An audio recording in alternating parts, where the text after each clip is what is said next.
First off, let me say this week's video is a little bit late due to a snowstorm that hit Hakuba this week. It allowed the resorts to open on November 30th. Everyone is happy about that, but unfortunately, I broke my toe a couple of weeks ago, so I'll be off the slopes for at least a couple more weeks. But that's a story for another video. Anyway, it's also why I'm using this cheesy fake background. This is actually a picture I took up here at one of the resorts in Hakuba, so at least it is Hakuba. I kicked off this series last week with some general observations, and what came back were a lot of specific and important questions about buying houses in Japan.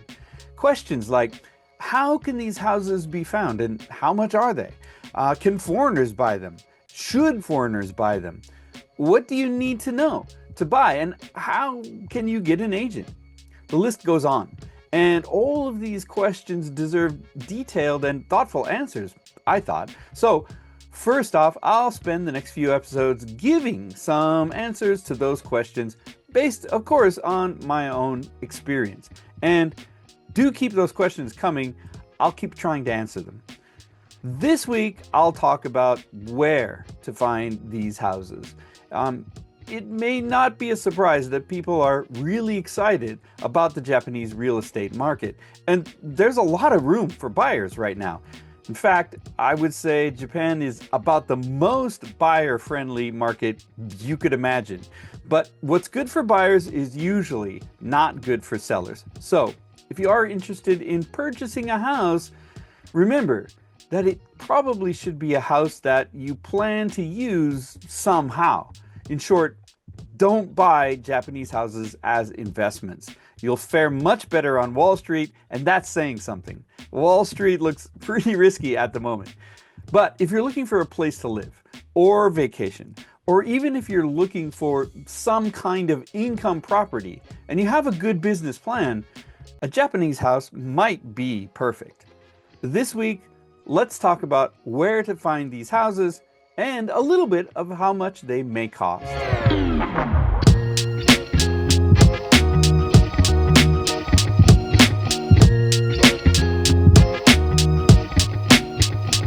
I'm Paul Durant, longtime resident of Japan, and these are my adventures, often misadventures, and observations about Japanese real estate. If you have been considering purchasing a property in Japan, and especially purchasing an Akiya, you may already be aware of the Akiya Banks that many communities have put online in recent years. These banks are websites assembled by the local governments across Japan. And if you can find them and translate them, and you know where you want to buy a house, they can certainly be a useful resource. In fact, there are some compilers and machine translators out there now tracking and compiling these resources for English speakers. But unfortunately, I have noticed that these compilers are sometimes a bit outdated. Conversely, they don't get the new listings up very quickly, so you could miss on some good deals that get swept up really quickly. You may want to find the banks in the areas that you want to buy. Even in the areas where turnaround is slow, the good deals are often snapped up pretty quickly. Let me get a little deeper into the Akiya Banks system. Akiya Banks are not municipal real estate agencies, although in some towns you can contact the Akiya Bank rep to see a house. They can show you the house, but they probably can't sell it to you. You have to work with an agent or directly with the seller for that. But I don't recommend working directly with the seller if you can avoid it. Sellers don't know the details of selling a house any more than you know the details of buying one. It can be the blind leading the blind if you don't have the professional support. And as I said, sometimes the town will help with the listing, but other times really their only involvement is putting up the listing and directing traffic to the correct seller's agents. Sometimes the local communities do nothing more than simply enable people to register their Akiyas on their Akiya Bank. In many communities, they're not really well maintained or really represented well. So they tend to fall off the radar a little bit at City Hall, and sellers become reluctant to register their properties. The one windfall that might come across your radar from an Akiya Bank is the coveted free house. These are going to show up basically only on Akiya Banks, and they are free, but be warned, they usually come with some pretty serious strings attached. Now, those strings might be bonuses if you plan to live in the house full time, but there can be requirements such as paying off back taxes, liens, or other hidden costs that the seller didn't cover. And the houses may require a contract with the community to live there, be a part of the neighborhood association, renovate the house, have a job in the community.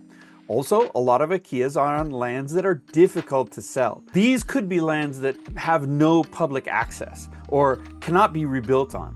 So if you can't renovate the existing house, you might be the owner of a giant white elephant that you can't sell at all. Even when buying these properties, all these conditions can sneak in. So I'll do an episode to discuss these problems and more soon. But for now, when it comes to free houses, lots of due diligence will pay off. In my case, I don't even look at the free listings, to be quite honest. If the house is under 2 million yen, which is about 14,000 USD, you're probably in for a huge amount of work and renovation expense. But even that's not a given, depending on where you're looking. I recently stumbled on a perfect house, about 30 meters from the ocean, no repairs needed, and even a detached 2-car garage for under 3 million yen. Amazing deals like that do exist, but you gotta be patient. Anyway, even if a house is registered on the local Akiya Bank, it is still likely to be represented by one or more local and/or national realtors, which leads to the other complication that sellers don't have to choose an agency for exclusive representation. Sellers could choose to offer their properties to several agencies for representation and even list the house at different prices at different agencies. This is hardly a smart move for the seller because sellers' agents who are already barely motivated to sell Akiyas in the first place will be very uninterested in competing with another agency for the sale.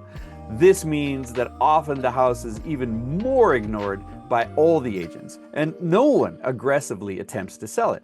The exception to this rule is if, once again, a seller has a number of properties to sell and the aggregate of those properties make the work worthwhile, then the seller's agent is going to be interested. But even then, it's likely that after selling one property, the seller's agents will insist on exclusive representation.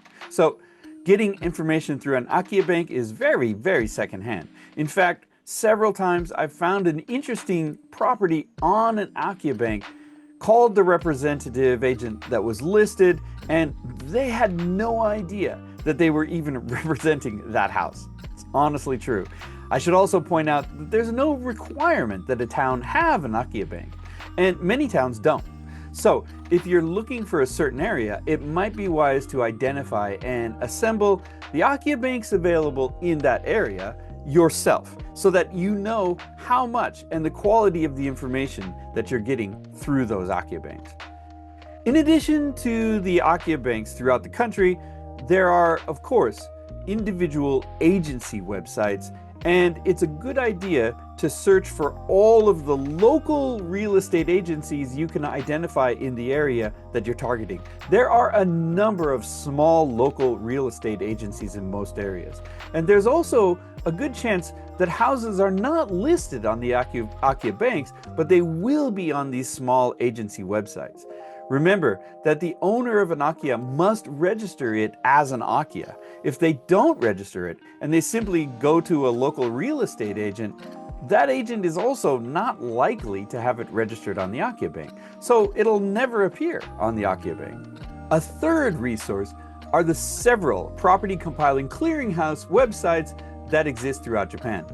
The most common of these are At Home, Sumou and Lifull. I'll put the links in the notes. If you live in Japan, you might also be familiar with GU, which is a national clearinghouse website compiling used cars from dealers throughout Japan. GU has also started a similar real estate page. So these are all national compilers. These are the big four clearinghouse websites, but there are also regional ones depending on the region. I recommend you set up a search alert for your criteria on all of these sites because they tend to compile from different agencies, and it's actually rare that their listings duplicate. These sites will send you daily emails letting you know of new listings in whatever area you're looking for, so you don't have to search them by yourself daily. Of course, all of this is in Japanese, but you can use your browser and web translators to look at the sites in English or whatever language. The only caveat is that sometimes the machine translation will disrupt the operability of the site. So you click on a link and nothing happens. Go back to that same link on the untranslated Japanese page and click there. Then it should usually work. Japanese real estate regulations state that if a house isn't sold on a local listing for a period of time, I'm not sure of that time exactly, but I think it's about 2 weeks, the agency is supposed to submit the listing to one of the clearinghouse websites, either regional or national. Most of them submit nationally. So these sites are always getting a number of listings from throughout Japan. But these sites are not necessarily intended to sell Akiyas. And while Akiyas and other inexpensive properties certainly do show up on these lists, the goal of the sites is certainly to sell higher valued and higher priced properties. Despite the rules that require that these Akiyas be listed on national sites, sometimes they don't appear on these national sites. It could be because the agencies really are small mom-pop shops, or again, as I said before, the Akiyas just fall off the radar. So those are the basic resources that you can use to find an Akiya or an inexpensive house in Japan. Remember, the local Akiya Banks, as we talked about, they may be very good resources, they may not be so good, and there are sort of national compilers for those Akiya Banks that translate it to English, although sometimes those are a bit outdated. The number two possibility is just those local real estate agents. Find them one by one individually, look at their websites, and watch for listings there. Also, befriend one of the representatives if you can. They'll probably try to offer you some help if something comes across their desk. Number three, the National Clearinghouse for all of the listings after about 2 weeks. These local real estate agents must list their listings on the National Clearinghouse websites, so watch for those. Those are very, very useful. And there are, of course, regional clearinghouse websites that you can rely on as well. Find all of those resources that are applicable to the area that you're looking for. But what can you do if you go driving in that area that you want to live and you see a number of vacant houses in the area, but there's nothing listed for sale? Well, I promise to get into that in a future video. Searching for a house 2.0. That is a reality, and it often happens. In the next video, I'll talk about finding help to look for and to buy your house in Japan. With language and sometimes distance barriers, it can be pretty tough to jump in. But there are alternatives and there are ways to manage that. We'll get into that in the next video.